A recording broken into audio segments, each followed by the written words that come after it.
سب سے پہلے تو یہ بتائیے کہ اب جو تحریک تحفظ آئین پاکستان کا اگلا لائحہ عمل طے کرنے کے لیے اے پی سی بلانے کا اعلان کیا ہے، تو کیا اس کا مطلب یہ سمجھا جائے کہ ابھی تک یہ اپوزیشن اتحاد کسی ایک ایجنڈا پر متفق نہیں ہے اور اسی پر اتفاق کے لیے اے پی سی بلائی جائے گی؟ جی، متفق تو ہم بہت سی چیزوں پر ہیں، اور پاکستان میں اس وقت چاہے میڈیا ہو، وکلاء ہو، سیاستدان ہو، اپوزیشن کی جماعتیں ہوں، سب یہ سمجھتے ہیں کہ اس وقت ملک کے معاملات اس نہج پر پہنچ گئے ہیں کہ جس کے لیے ایک متفقہ لائحہ عمل بنانا چاہیے۔ تحریک تحفظ آئین کے پلیٹ فارم سے ہم نے یہ فیصلہ کیا ہے کہ ہم 30 اور 31 تاریخ کو پورے ملک سے اپوزیشن کی جماعتوں کو دعوت دیں گے۔ ایک آل پارٹیز کانفرنس ہم رکھ رہے ہیں کہ جس کے اندر سب کی مشاورت سے آگے آنے والا جو وقت ہے اس میں کس طریقے سے ان چیلنجز سے نپٹا جائے، اس کے لیے لائحہ عمل تیار کریں گے۔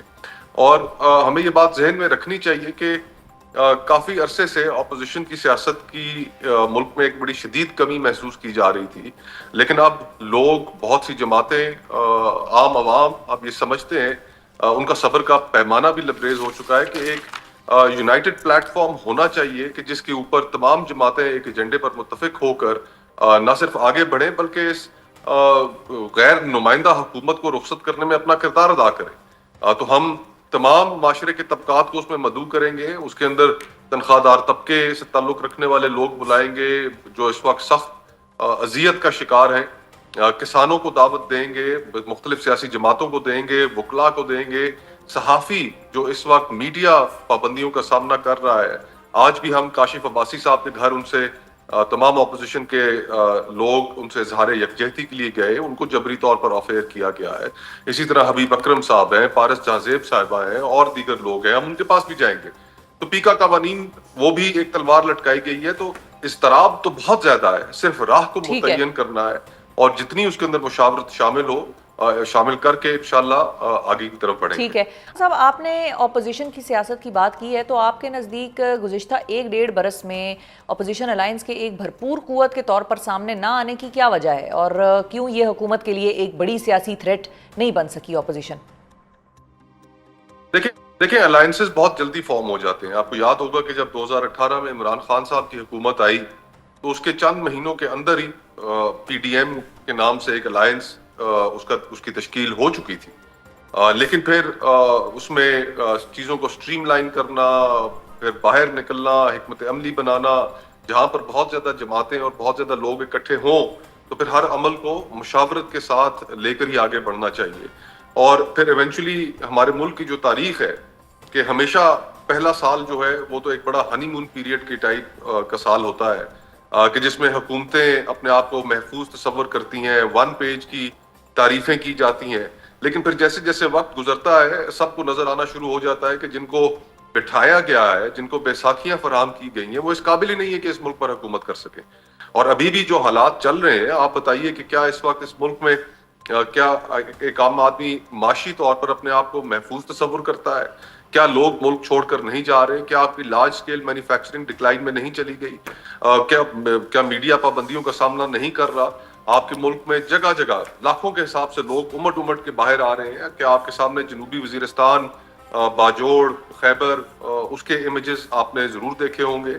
تو بہت سی بلوچستان کی جو صورتحال ہے، امن و امان کی جو صورتحال ہے، تو اتنے ایشوز ہیں کہ ان میں ہر ایشو کے اوپر نہ صرف حکومت ناکام ہوئی ہے بلکہ ابھی تو ریسنٹلی انہوں نے ایک شوگر سکینڈل کا اتنا بڑا کام دکھا دیا ہے کہ اس سارے ماحول میں جہاں پر ایک عام آدمی کی زندگی اجیرن ہوئی ہے، وہاں پر ان جماعتوں کے سربراہان، ان جماعتوں سے تعلق رکھنے والے لوگ سینئر پوزیشنز پہ، جن کی اپنی شوگر ملز ہیں، جن کے اپنے کانفلکٹ آف انٹرسٹ ہیں، انہوں نے دن دہاڑے ایک ڈاکہ ڈال دیا۔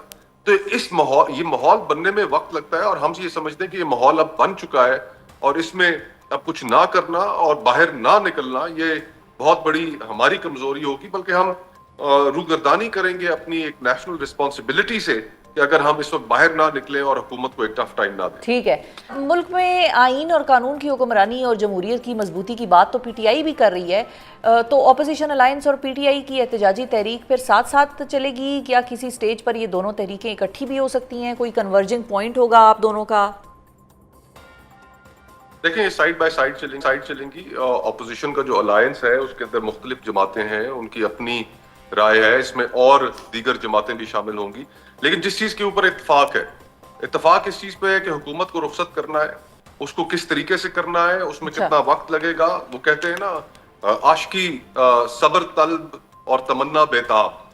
تمنا تو بیتاب بہت ہے، عام عوام میں بھی ہے اور دیگر سیاسی جماعتوں میں بھی ہے، لیکن عاشقی ایک صبر صبر طلب طلب ہے. اچھا معاملہ ہے. تو اس میں ہم یہ باقاعدہ حکمت عملی کے ساتھ اس حکومت کو رخصت کرنے کے لیے تمام جماعتوں کو اعتماد میں، تمام سیگمنٹس آف سوسائٹی کو اعتماد میں لے کے آگے بڑھیں گے. دیکھیں کوئی اب تو مختلف جماعتوں کے اندر سے آوازیں اٹھنا شروع ہو گئی ہیں. رضا ربانی صاحب کی سٹیٹمنٹس آپ کے سامنے پچھلے 2 ہفتے میں جو وہ دے رہے ہیں وہ آپ کے سامنے ہوں گی. ہر شخص یہ سمجھ رہا ہے کہ اس وقت ملک کو ایک بڑے نیشنل ڈائیلاگ کی ضرورت ہے. ہمیں ایک انسٹیٹیوشنل ڈائیلاگ کی ضرورت ہے جو سویلین سپیس بالکل سیڈ کر دی گئی ہے. ہمیں ایک بڑے تصفیے کی ضرورت ہے. جو معاشی استحکام ہے وہ سیاسی استحکام سے جڑا ہوا ہے. اور آج جن خطرات سے کا ہم سامنے کر رہے ہیں، 60% پاکستان میں کیا آپ رات کو سفر کر سکتے ہیں؟ آپ جنوبی اضلاع خیبر پختونخوا کے سابقہ ٹرائبل ایریاز، بلوچستان، بہت سی جگہوں پر تو عصر کے بعد باہر نہیں نکل سکتے. تو یہ کیا معاملات ہیں؟ ان معاملات کا آخر ہم نے بیٹھ کر کوئی حل بھی نکالنا ہے. لیکن کم از کم یہ غیر نمائندہ جو حکومت ہے، جس کے پاس مینڈیٹ نہیں ہے، جس کو عوام کی تائید حاصل نہیں ہے، وہ یہ کام سر انجام نہیں دے سکتی. ہماری تو کوشش ہی یہ ہے کہ ملک میں آئین کی حکمرانی ہو، جو ہمارا سوشل کانٹریکٹ ہے، جو سماجی معاہدہ ہے ایک فرد کا اور ریاست صحیح کا، ہے. اس کو جس طریقے سے آج کمزور کر دیا گیا ہے اس کو واپس توانا کیا جائے. فری اینڈ فیئر الیکشنز ہوں اور لوگوں کے جو حقوق ہیں، جو معاشی حقوق ہیں، جو ان کے انسانی حقوق ہیں. ایسا ماحول بنا ہوا ہے، جبر کا ماحول ہے کہ لوگوں کو، صحافیوں کو آف ایئر کیا جا رہا ہے. ایک عام آدمی اگر بارش میں چلتے ہوئے کوئی بات کہہ دیتا ہے اور وہ اگر ناپسند آتی ہے تو اس کو بھی اٹھا لیا جاتا ہے. لوگ اپنے آپ کو محفوظ تصور نہیں کر رہے. تو ہمیں ان ساری چیزوں کا ایک احاطہ بھی کرنا پڑے گا اور ان کو درست بھی کرنا پڑے گا.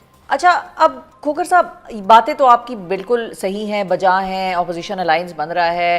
علامہ راجہ ناصر عباس نے یہ اعلان کیا ہے کہ تحریک تحفظ آئین پاکستان 5 اگست کو پی ٹی آئی کے احتجاج میں بھرپور شرکت کرے گا. تو کیا یہ محض ایک دن کی سپورٹ ہوگی پی ٹی آئی کے لیے، یا پھر یہ الائنس پی ٹی آئی کے آگے آنے والے دنوں میں بھی اس کا ساتھ دے گا؟ بیسیکلی بنیادی طور پہ we are back to square one. جو میں نے پچھلا سوال آپ سے پوچھا تھا، آپ نے جواب تو بڑا اچھا دیا، لیکن اسی کی طرف دوبارہ بھی میں واپس آ گئی. دیکھیں، غالباً 5 اگست کو عمران خان صاحب کے حراست میں 2 سال مکمل ہو رہے. تو ایک احتجاج تحریک انصاف نے اپنے طور پر تو رکھا ہے، ہم ان کے ساتھ ہیں اس معاملے میں. لیکن یہ آگے بڑھ کر ایک ہمیں اس غیر نمائندہ حکومت سے، اور جتنے ایشوز کا میں نے پہلے ذکر کیا، ایک بھرپور تحریک چلانی پڑے گی اس حکومت سے جان چھڑانے کے لیے. اگر تو یہ حکومت نمائندہ حکومت ہوتی، اس کی جڑیں عوام میں مضبوط ہوتی، تو پھر ہماری تحریک کے کامیاب ہونے کے کوئی امکانات نہیں تھے. لیکن 8 فروری کے الیکشن کے بعد پاکستان کا بچہ جانتا ہے کہ ان کو کیسے حکومت میں بٹھایا گیا ہے، کس طریقے سے ان کے ہاتھ میں فارم 47 تھمائے گئے ہیں، اور پھر اوپر سے نہ ان کی کوئی کارکردگی ہے، نہ کسی ضمن میں یہ لوگوں کو کوئی ریلیف دے سکے ہیں. مہنگی بجلی، مہنگی گیس، تنخواہ دار طبقہ، ایک عام آدمی اپنے گھر کا کچن نہیں چلا پا رہا، اپنے بچوں کی اسکولوں کی فیسیں نہیں دے پا رہا. تو اس ماحول میں ان سے جان چھڑانا، تو آئی تھنک ہم تو یہ سمجھتے ہیں کہ یہ ہماری ایک نیشنل رسپانسبلٹی ہے کہ ان کو رخصت کرنے میں اپنا کردار ادا کریں، اور وہ ہم کریں گے.